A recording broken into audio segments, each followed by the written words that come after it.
Welcome back to the channel, everyone.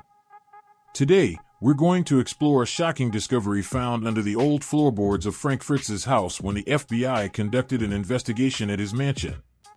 What they found left everyone stunned. Stay tuned to find out the details of this shocking discovery in today's video. We will reveal a shocking find beneath the old floorboards of FrankFritz's mansion when the FBI carried out a search. What was discovered that has everyone in disbelief? Keep watching to find out. Don't forget to like, subscribe, and turn on the notification bell so you don't miss any exciting videos coming up. Share this video if you find it interesting, and leave your thoughts in the comments below. A medical report revealed that Fritz had a fatal level of drugs in his system. He had been intentionally poisoned, and prosecutors arrested Wolf for murder, believing it was a deliberate act rather than an accident. Poisoning a former collaborator, someone who had completely trusted him, is unimaginable, and some even call it a cruel act. This caused a huge shock not only in the community of American Pickers fans but also in the entertainment industry, where relationships between TV stars are often considered unbreakable. While many fans thought the tension between the two was just a publicity stunt to boost ratings, this incident went far beyond expectations, forcing Wolf to face murder charges driven by revenge and greed. However, in the early days, some social media posts indicated that Wolf was initially given a reduced charge while investigators gathered more evidence. Some sources claimed that although there was already strong evidence against Wolf, the investigators weren't able to complete the case file yet. Another post revealed that Wolf was arrested after a member of the American Picker production team confirmed seeing him at Fritz's house the night of the incident. This led authorities to expand their investigation and search for more crucial clues. The Iowa State Police then launched a thorough investigation and uncovered shocking evidence, including Wolf's fingerprints on drug bottles and suspicious messages sent to Fritz, leading to a first-degree murder charge. These findings deepened the case, casting doubt on whether this was a normal death or a deliberate act. The police also found other unusual evidence, from a 911 call to details in Fritz's final days, that Wolf may have been involved. The investigation into FrankFritz's death began when the forensic pathologist noticed abnormalities in the toxicology report. The initial cause of death was listed as complications from a stroke, but the autopsy revealed that the drug levels in Fritz's system were dangerously high, far exceeding the prescribed dosage for his condition. This immediately raised suspicions, especially after learning Fritz had been strictly following his recovery treatment. Forensic experts stated that the drug levels in Fritz's body exceeded the prescribed limits, indicating external interference. The police quietly launched an investigation, focusing on those who had been with Fritz during his final hours. What they uncovered shocked even seasoned detectives. Security cameras in Fritz's neighborhood showed Wolf's car at Fritz's house late at night, about 3 hours before the emergency services were called. It was Wolf who called 911 that night, claiming he had stopped by to check on his old friend and found Fritz unconscious. This not only raised suspicions but also forced investigators to re-examine the entire history of Wolf and Fritz's relationship over the years. When medical personnel arrived, they found Fritz unconscious with no pulse. Efforts to revive him failed, and he was pronounced dead at the scene. The initial report suggested the death was related to a previous stroke, but the toxicology results told a different story. This led investigators to shift their focus and suspect Wolf's involvement and hidden motives behind the death of his longtime friend. What made investigators particularly suspicious was Wolf's behavior immediately after Fritz's death. Instead of mourning as expected, he quickly moved to take control of Fritz's collection and intellectual property rights. Within 48 hours, Wolf had contacted Fritz's lawyer to discuss using Fritz's name and image for products related to American Pickers. This move raised further suspicions about Wolf's motives, especially when he began acting as if he had planned it all along. Production team members also confirmed that Wolf immediately sought access to Fritz's valuable antique collection, which had never appeared on the show. Some crew members said Wolf seemed overly focused on business matters, showing no sign of sorrow despite the recent loss of his longtime friend. If you find this story intriguing, don't forget to hit like and subscribe to the channel now. Share this video with your friends so we can all uncover these incredible secrets, and make sure you turn on notifications to not miss the next video. When investigators searched Wolf's home and office, detectives discovered a secret safe containing multiple unlabeled drug bottles, later identified as the same type of drugs found in Fritz's system. This further fueled suspicions of a deliberate act. However, the most notable find was a journal discovered in Wolf's travel bag. The journal contained numerous writings about his growing resentment towards Fritz. Some entries were dated years ago, but the language became increasingly harsh. One entry written just weeks before Fritz's death read, "F thinks he can come back and reclaim half the glory. He forgets that without me there would be no show. He's become a burden. The network is showing me the only way to save what I've built." Throughout the 6-week trial, Wolf remained eerily calm, sitting silently next to his lawyer while the prosecution presented how he had meticulously planned Fritz's murder. Evidence showed that Wolf had searched for undetectable poisons and ways to make a murder look like a natural death. His internet search history included questions like can stroke-drug interactions be detected after death, and how to make a death look like stroke complications. These questions could not be coincidences and clearly pointed to a well-prepared, long-planned scheme. The prosecution argued that Wolf had exploited Fritz's previous health condition, using it as the perfect cover for a murder. Production team members testified about the disturbing changes in Wolf and Fritz's relationship in the years leading up to Fritz leaving the show and passing away. A production assistant recalled hearing heated arguments about the future direction of the show, with Wolf demanding full creative control and telling Frank that he had lost his right to be co-lead due to health issues. Others described Wolf becoming increasingly controlling, often badmouthing Fritz to network executives and isolating him from old friends in the antique community. The most emotional testimony came from Danielle Colby, who reluctantly sided with the prosecution.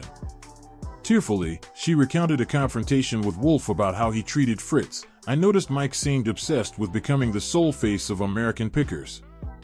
She testified, "When I asked him if he intended to reconcile with Frank, Mike became defensive and angry, telling me, 'Don't interfere in matters that don't concern you.'" Colby also mentioned that she had seen concerning notes in Wolf's office about Fritz's medication schedule, and when she questioned him, Wolf claimed he was only concerned about Frank's health.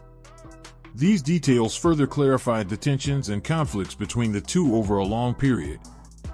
The defense team tried to portray the relationship between Wolf and Fritz as a misunderstood friendship, arguing that Wolf had genuinely attempted to reconcile with Fritz before his death. They brought network executives to testify, who stated that Wolf had publicly supported Fritz's recovery process. However, this argument was strongly rebutted by Fritz's personal doctor, who stated that Fritz had been optimistic about his recovery and was planning to open his own antique shop. The doctor also confirmed that he had never prescribed the types of drugs found in Fritz's body at such high doses, which only deepened suspicions about Wolf's involvement. During cross-examination, Wolf's calm demeanor began to crack when directly asked whether he had given drugs to Fritz. Wolf lost his temper with the prosecutor and shouted, "You don't understand anything. You don't know what it's like to build everything from scratch only to watch someone else take the credit, smiling in front of the camera like they're as important to the success of the show as I am." This outburst forced the defense team to request a recess, but the damage was already done. The jurors later stated that this was the pivotal moment that made them realize the deep-seated hatred Wolf still harbored, even years after Fritz left the show. The financial motive became clear when forensic accountants testified that Wolf had quietly restructured the company before Fritz's death to take over all intellectual property rights if Fritz became unable to work or passed away. He had also purchased business insurance worth $5 million, with Wolf's company as the beneficiary. Furthermore, prosecutors revealed that Wolf had set up several shell companies that Fritz was unaware of and had transferred valuable antiques worth over $2 million into those entities, showing that Wolf had carefully planned the financial benefits he could gain from his old friend's death. The jury took only 4 hours to reach a guilty verdict. When the judge sentenced Wolf to life in prison without the possibility of parole, everything suddenly turned chaotic. Wolf, who had remained calm throughout the trial, suddenly stood up and shouted, "You don't understand." He was going to destroy everything. He was going to ruin the legacy I built. He charged across the defense table, knocking over papers and a cup of water, and then ran straight towards Fritz's family, flailing his arms wildly before being restrained by court security. The room erupted in screams as people rushed to flee, while Wolf broke free from the restraints and charged again, this time grabbing a vintage cane which had been submitted as evidence and using it as a weapon to strike a police officer's shoulder. "I'm the one who created American Pickers. That's my life," Wolf yelled as 3 more security officers wrestled him to the floor. The judge was evaluated from the courtroom as Wolf continued to struggle, kicking and yelling about betrayal. Fritz's sister, who was present at the sentencing, had to be escorted out by security after Wolf tried to rush toward her, shouting, "I deserve it all. It's my show." The most shocking moment came when Wolf stared directly at Danielle Colby, who was sitting in the gallery, and shouted, "Tell the truth. Tell them what Frank was really like." Colby turned away, clearly heartbroken, while many other crew members started crying. The American Picker family was deeply divided by the case, with some supporting Wolf while others testified against him. Court records reveal that Wolf had quietly split the production team, causing many to turn against Fritz and creating serious internal conflicts over the years.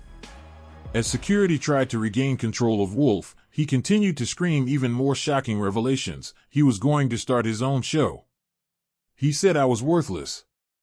That the network wanted him back. Reporters described the scene in the courtroom as surreal, with at least 3 people injured, one of whom was Wolf's defense attorney who was struck by a flying water bottle. Even as he was pulled out of the courtroom, Wolf continued to scream about betrayal and his legacy, claiming Fritz had conspired to destroy him.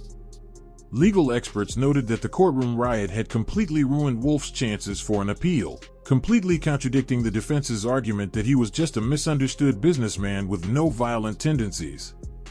In the days following the incident, many of Wolf's former colleagues spoke out, revealing unknown aspects of his character. Thomas Reynolds, a former producer for American Pickers, recalled that Wolf would often fly into violent rages behind the scenes if things didn't go his way. "He always put on a friendly face on TV," Reynolds said, "but when the cameras were off, Wolf could be very intimidating, especially with the younger staff." Others described how Wolf had become increasingly paranoid, believing Fritz was plotting to return to television with a rival show. This case has shaken the reality TV community. American Pickers, once with millions of global viewers, now faces an uncertain future. The History Channel has removed all episodes featuring Wolf and issued a statement expressing shock and condolences to the Fritz family. Many major sponsors have pulled out, making the fate of the show increasingly ambiguous. The Fritz family has filed a request to take control of Frank's antique collection and intellectual property, vowing to honor his legacy and pursue a lawsuit against the network for aiding Wolf's increasingly uncontrollable behavior. Psychologists believe Wolf may have narcissistic personality disorder, a condition that can make a person appear charming and well-mannered on the outside but harbor deep-seated resentment on the inside. Fritz's departure from the show may have been a significant narcissistic injury, said Dr. Robert Keller, a forensic psychologist who observed the trial. The most terrifying thing, according to prosecutors, was how Wolf used his celebrity status to manipulate public opinion. Right after Fritz's death, Wolf took to social media, tearfully stating that his friend had died from complications following a stroke while also promoting a memorial product called Frank. "This is not just a murder case," said prosecutor Sarah Donovan in her closing statement. "This is a deliberate deception aimed at millions of viewers who trusted him, mourning alongside a man who killed his best friend and profited from that pain." Investigators discovered that over $1 million had been donated in the weeks after Fritz's death, most of which was funneled into accounts that only Wolf had access to. As Mike Wolf began his life behind bars, fans and viewers were left in shock and bitterness, confronted with the truth that the man once beloved for his passion for antiques could be a cold-blooded murderer. "We invited him into our homes every week," said Robert Jenkins, a loyal American Pickers fan.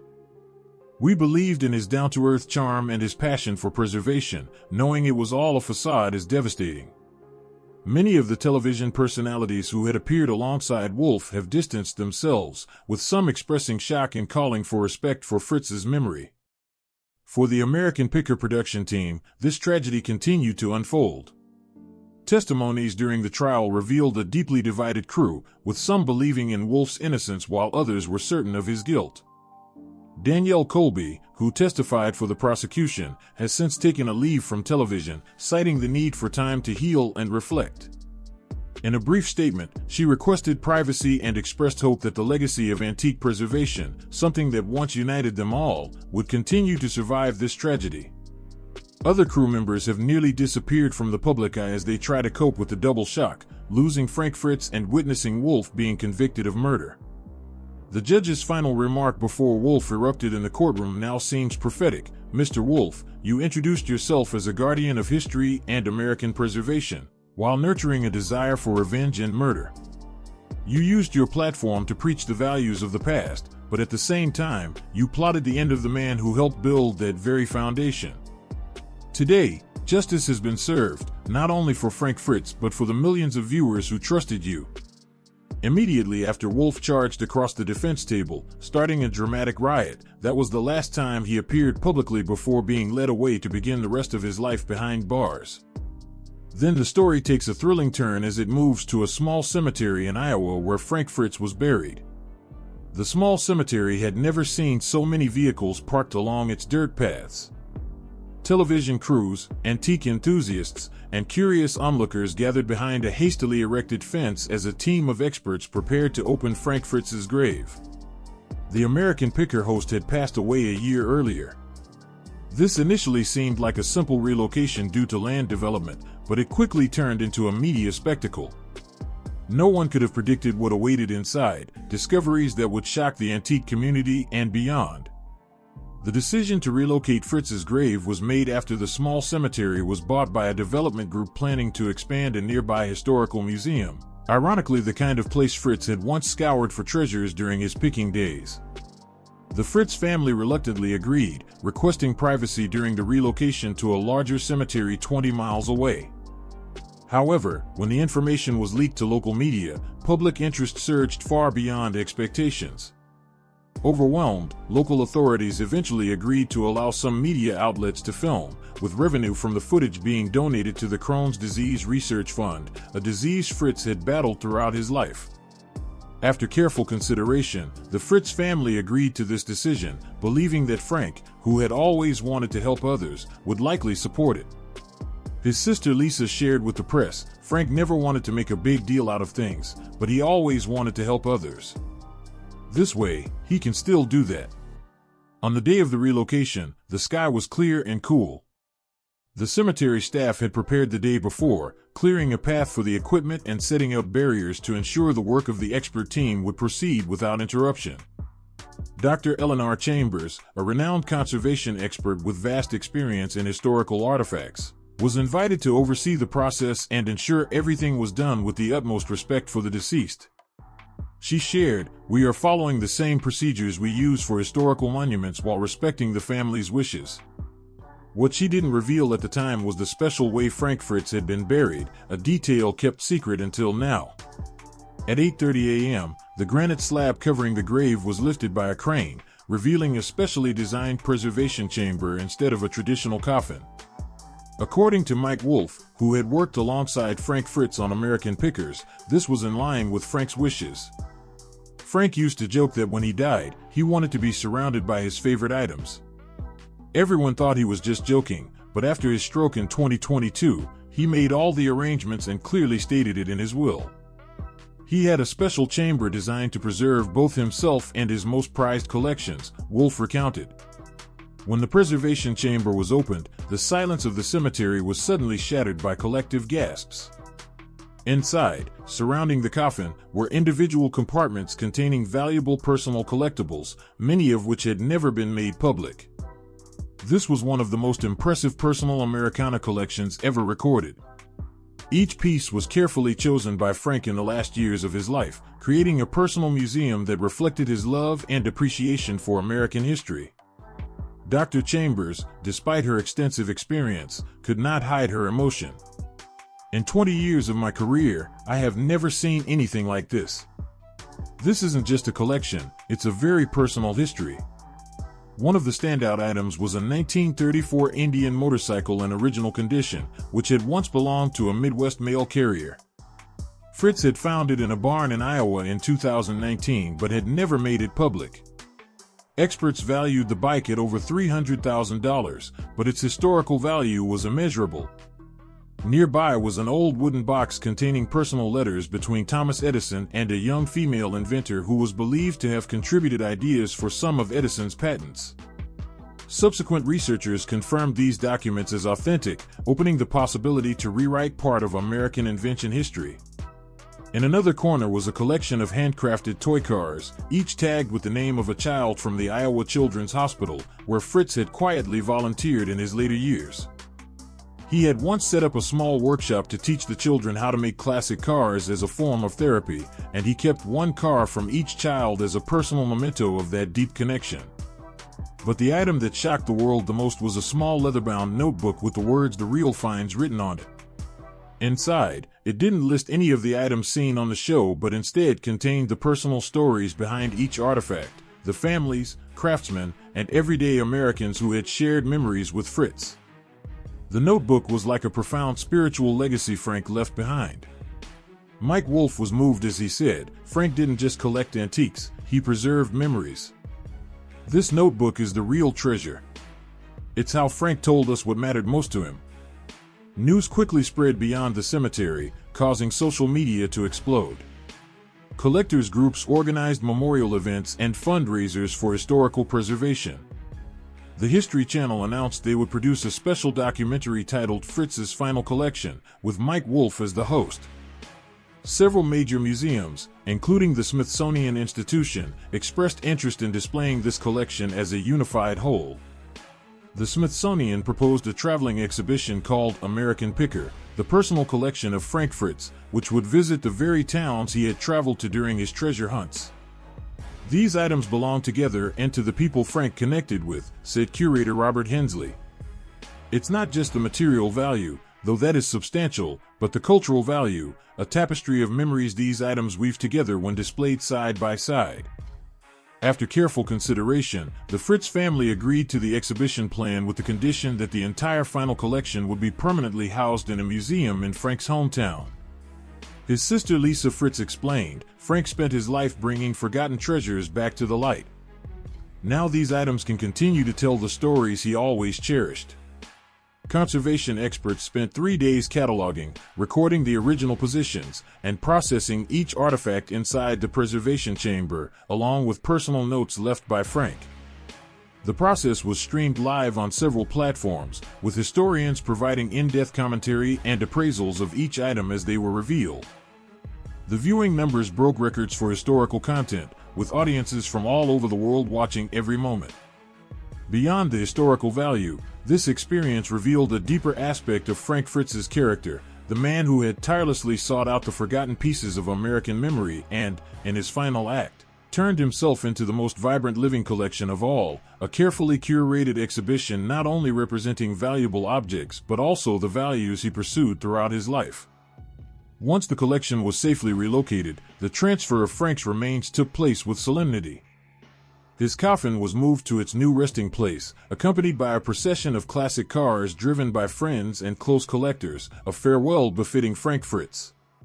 The new memorial was designed with contributions from both Mike Wolfe and the Fritz family, inspired by the architecture of American street life, a fitting tribute to the man who had roamed the country in search of history. In the weeks that followed, local museum and small history society attendance skyrocketed across the U.S., a phenomenon the media dubbed the Fritz effect.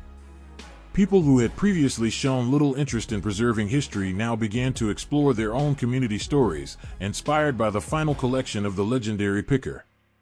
The diary, carefully preserved and digitized, became the foundation for a new historical initiative focused on ordinary Americans and their contributions to the development of the country. The Fritz Scholarship was established to support researchers in documenting the stories behind everyday items and the people who created them, particularly in rural communities that are often overlooked. 1 year after his passing, Frank Fritz, who had tirelessly rescued forgotten antiques, left behind the biggest legacy of his life. The collection he quietly amassed in his final years not only preserved history but also changed the way people viewed the value of seemingly ordinary things and the stories embedded in each item created, used, and passed down through generations of Americans. In the final moments of the documentary about his last collection, which later won an Emmy, Mike Wolfe, with deep emotion, said, "Frank always said the most valuable item was the one with the best story. With this collection, he told his own story better than anyone could have, and he reminded us why these pieces of the past are so important for the future." The unexpected grandeur of FrankFritz's final collection sent ripples far beyond the antique world. The sheer volume of personal artifacts, coupled with the deeply human stories chronicled in his notebook, sparked a national conversation about the value of everyday history and the importance of remembering the lives of ordinary Americans. Inspired by the Fritz effect, local historical societies experienced a surge in membership and donations. Attics and basements across the country were suddenly being re-examined, not just for monetary value, but for the stories held within forgotten objects. People began sharing their own family histories and the tales behind their heirlooms, creating a groundswell of interest in personal and community narratives. Libraries and archives saw a significant increase in visitors seeking to document their own past.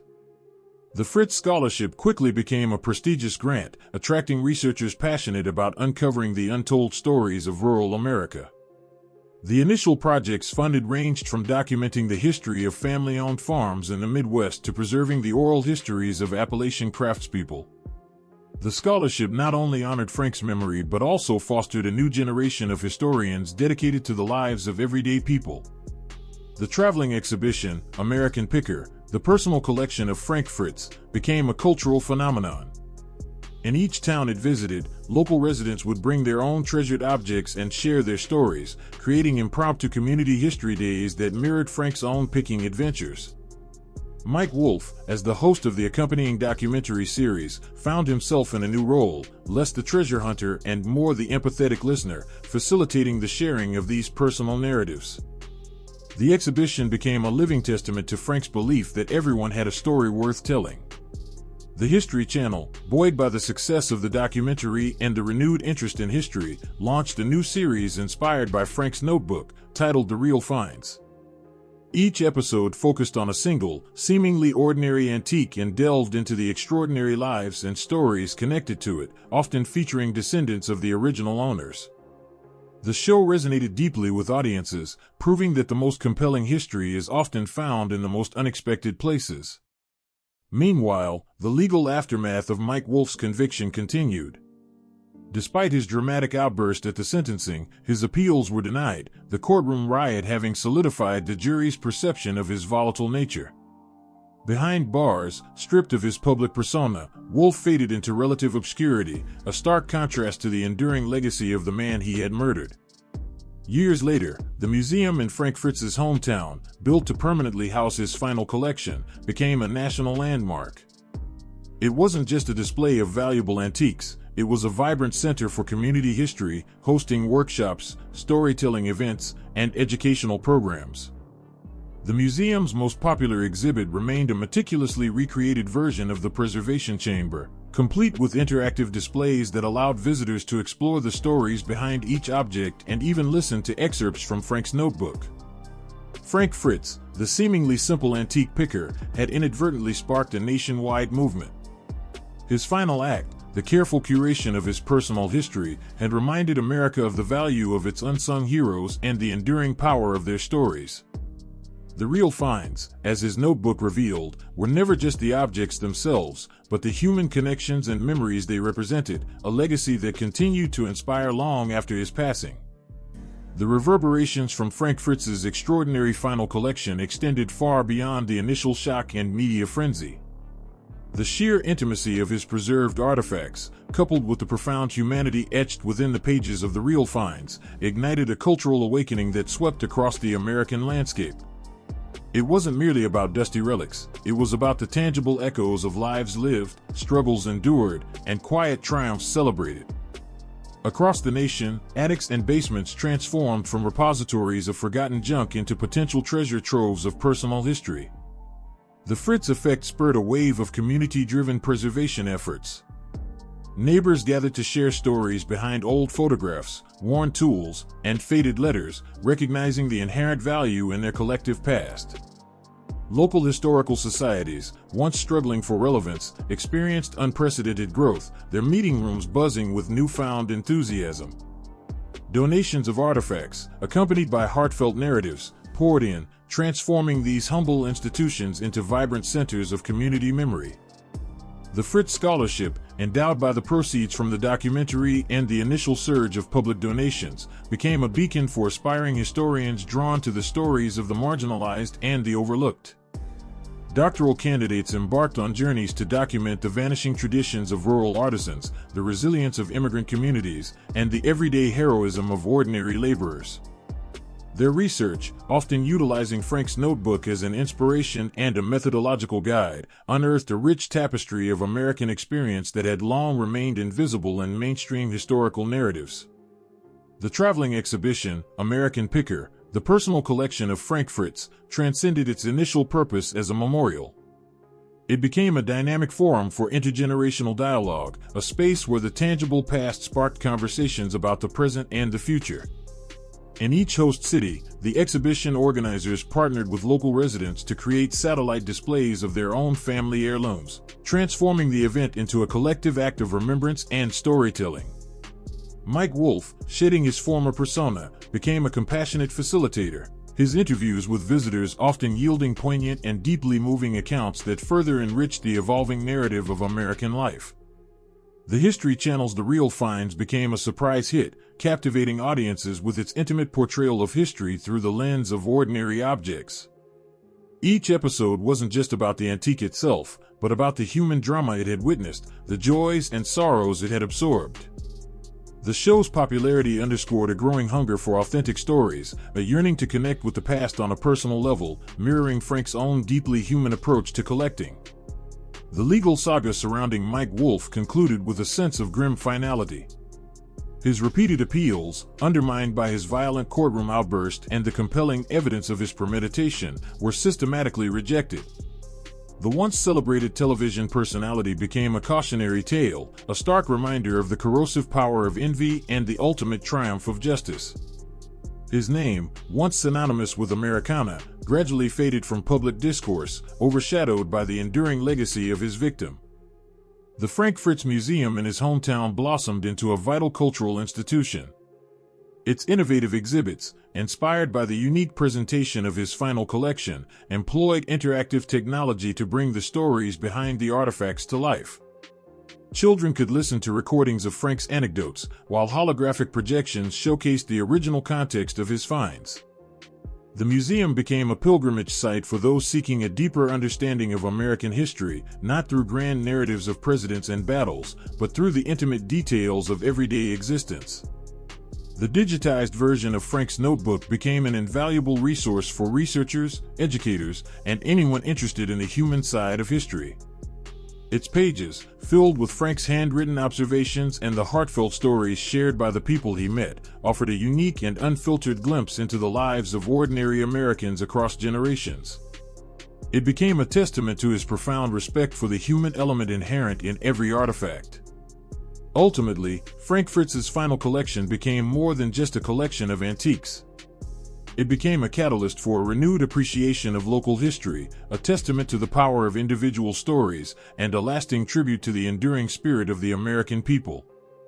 The Fritz effect wasn't a fleeting trend, it was a fundamental shift in perspective, a collective realization that the true treasures of history are not always the most valuable or the most famous, but the ones that carry the echoes of human experience, carefully found, lovingly preserved, and finally, shared with the world. Thank you for watching the video to the end. The discoveries from FrankFritz's estate will surely continue to shock the world in the months to come. Stay tuned for more fascinating and surprising stories in upcoming videos. Don't forget to leave your thoughts below, and we'll see you again in the next videos.